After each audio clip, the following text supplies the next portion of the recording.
Well, it's nice to hear from all of you, hear your voices and where you're at. And actually, I really like that, as Alexis and many people pointed to, there was calm and agitation. And I think the practice is sitting in the middle, right? The middle of these different experiences that change. And actually, as we were kind of settling in this morning, Alexis and I and a few people were talking about last time, at least I was here, was a month ago, and wow, how much can change in a month, right? This world, even this morning, waking up to read, the Syrian regime is changing. So much happens. So much happens. So on the one hand, wow, so much change. On the other, nothing's really changed, right? And I don't mean that nothing's changed, but these fundamentals of what the Buddha called these fires of greed, hatred, and a delusion, they're burning in the world. Samsara is still here, compassion is still here, kindness is still here. And again, and it's a paradox in a way, and that spiritual practice really is sitting in the middle of this, feeling calm and agitated, and also knowing that so much has changed and nothing has changed. And I uh I think compassion is a powerful practice to sit in the middle. On the one hand, it's an action, it's how we engage in the world. On the other, and often it's really just holding suffering, holding heartache, holding hardship, holding the challenges that are here with an open heart. So it's both, it's this paradox. And it's a really vast topic, compassion. I mean, it's almost like half the path. They say it's, the two wings of the bird, wisdom and compassion. So it's such a vast topic. And I'll just touch on a few pieces. I feel like I'm learning so much about it every day, every time I visit this topic. So I'll touch on some things. Um, but I read something a little while ago, and I don't remember where I read it, but it was, in essence, simplicity is a form of compassion. Simplicity is a form of compassion. And so for me, I try not to make my practice too complicated. I'm just, a simple practitioner, and I try to relate to these practices in a very simple way. And so that's what I'll do. I'll drop in some ideas that I think they have been helpful for me, and we'll see how they land. Uh, and so it was really cool. Yesterday, I was in Palos Verdes at the Marian Joseph Center, and we had a retreat for our local kind of community. And uh, oddly enough, the topic was compassion, which was not planned, but it does seem like a really resonant and valuable topic. This was picked quite a while ago, as was this topic for this group. And at that retreat, one of the things we mentioned is that the Dalai Lama's birthday is coming up this next year. He's turning 80, and it's been dubbed the year of compassion. And what a wonderful kind of beacon of compassion he is. He's this person who's been through so much.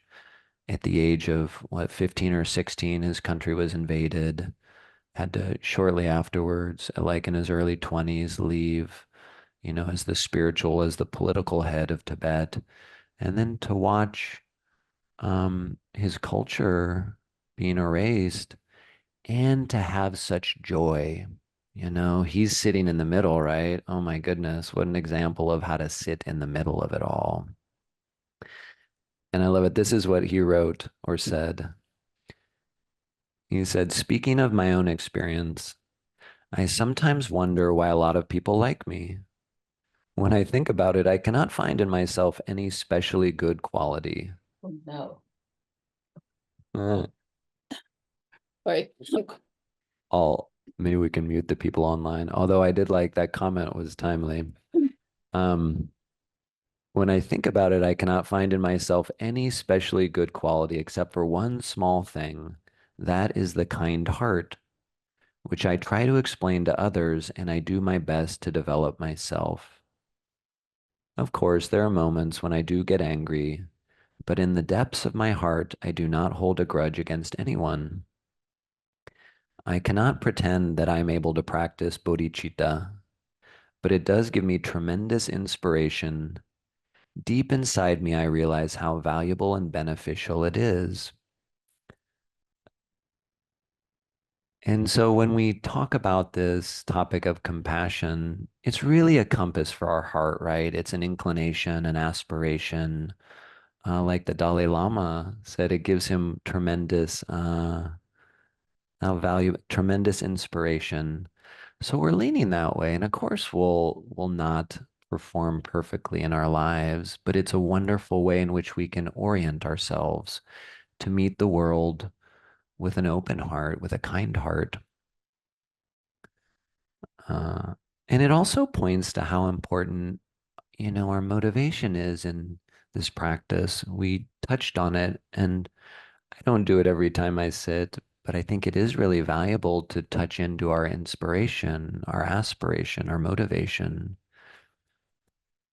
And I'll talk more about it. It's not that our actions in the world aren't important, but fundamentally, Buddhism really stresses what is our inclination of mind and heart, because that guides us, that leads us into our actions.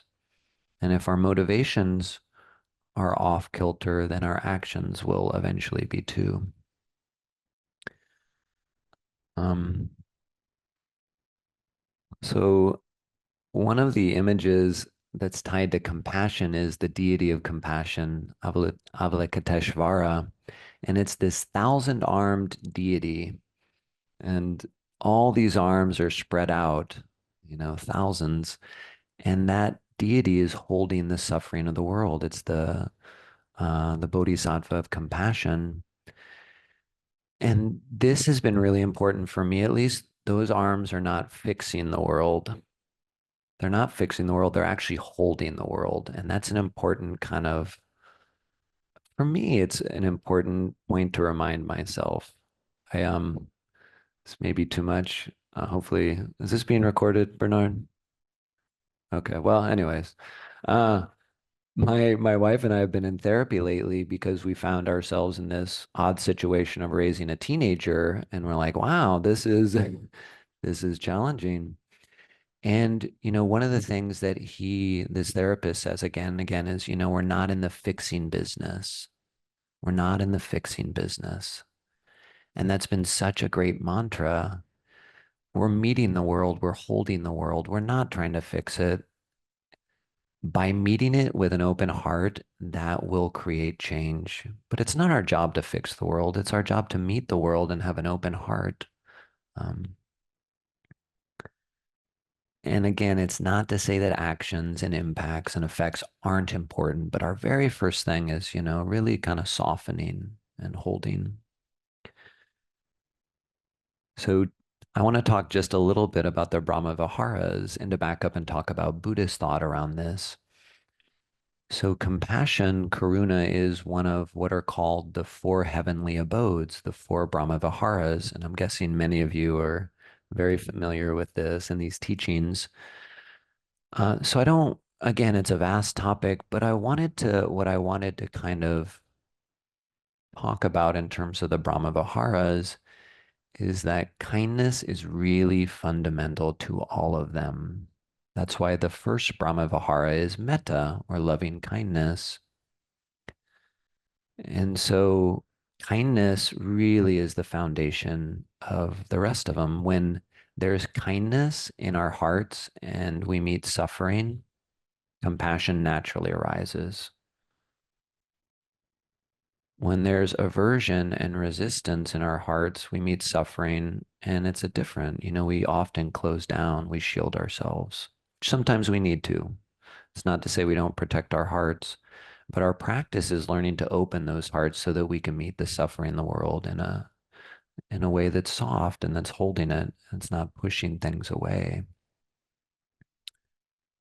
Um, And then also to carry that on, when kindness meets joy, mudita arises, it's shared joy. And then equanimity is what balances all that. So a short little reading from Pema Chodron. And I think this is good to remember because it's not easy when we open our hearts to the world, right? When we encounter suffering, it's not easy at all. In fact, it's really hard to keep our hearts open. She writes, compassion is threatening to the ego. We might think of it as something warm and soothing, but actually it's very raw. When we set out to support other beings, when we go so far as to stand in their shoes, when we aspire to never close down to anyone, we quickly find ourselves in the uncomfortable territory of life not on my terms. Life not on my terms. Uh, there's been a bit of that the last month, the last year, for me, the last 40 some years. Life on our terms, not on our terms, rather. Um, that's kind of a lot of life, right? And compassion is actually this, it's opening and closing, opening and closing. Um, the term dukkha, which is really foundational to Buddhism, it's the first noble truth.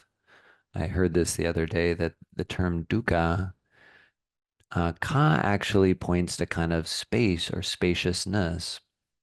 And there's a term sukha, which means this open, kind of spacious heart. And the word du actually means contracted. So it's a contracted sense. This space is contracted.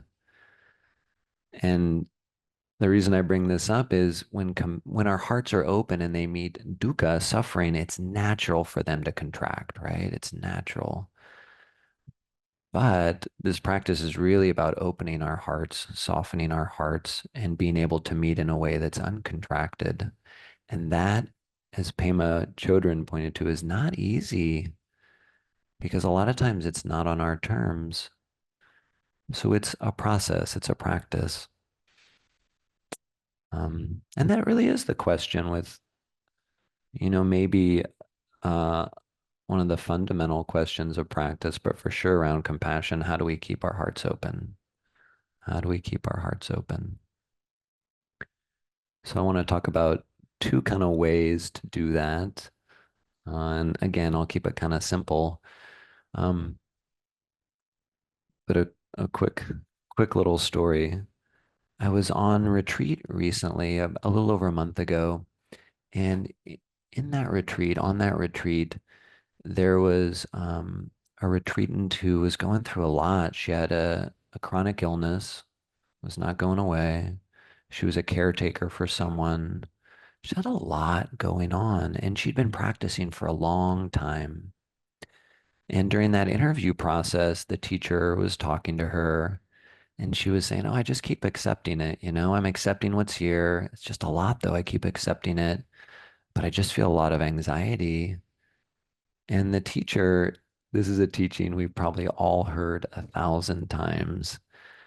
She said, "Oh, yeah, acceptance, that's part of it. But it sounds like there's a lot of fear there. Sounds like there's fear underneath it. And maybe you can just feel the fear." What she was saying was kind of drop the storyline and what's underneath. In our own lives, we can drop the storyline, just feel what's here. And that really points us to self-compassion. I think, again, to quote the Dalai Lama, he said something like, whenever possible, practice kindness. It's always possible. And so, in the same vein, knowing when it's time to practice self-compassion is good. It's always time to practice self-compassion. It's really always something that we can orient towards. Another quick little story. I was remembering when I was thinking about this topic, it's amazing how sensitive we are as beings, these stories that we hold on to for so long. I did hospice work for many years and I was sitting with this is not the story, it's more of a tangent, but I was sitting with this gentleman. I would go to his bedside who was like 102, 103, very rich, full life. And almost every time I went to sit with him, he would talk about how his father never watched any of his baseball games when he was young. Like, wow, to carry that your whole life, right? So powerful, such sensitive beings. But the story was, I remember I was in shop class in like sixth or seventh grade, and my teacher came over. I was doing something, and he gave me a pen that I used to write. And I'm like 12 or 13. I don't know what happened after that. I may have put it in my pocket. I really don't remember. But the next class, he came up to me and said, "Oh, that pen, do you have it? I'd like to get it back." And I said, "Oh, I don't think so." And he said, "Oh, that was my daughter gave me that as a birthday present. It's such a valuable pen. You sure you don't have it?" I said, "Oh, well, let me go see if I can find it." And I went, and I'm like 12 or 13. I don't have a lot of money, but I went into the store and bought like the fancy pens, right? They come in a box. I spent probably like all my allowance. I was just like, "Oh my God, this poor guy." And I brought it back and he looked at it and he's like, "Oh, yeah, that wasn't the pen." And at that point I just had to say, "Oh, I'm so sorry. I don't know where it went." And I could just see kind of the disappointment in his eyes. And I wish I had these tools then because I'm still holding that like 30 plus years later. But what it points to is we can't fix everything in this world. In fact, there's a lot of things we will never fix. And that's when it's time to really just feel what's underneath that disappointment, that sadness, the fear, the anxiety. And that's a lot of this path, right? Is just touching into that, being mindful, meeting it with an open heart. Um,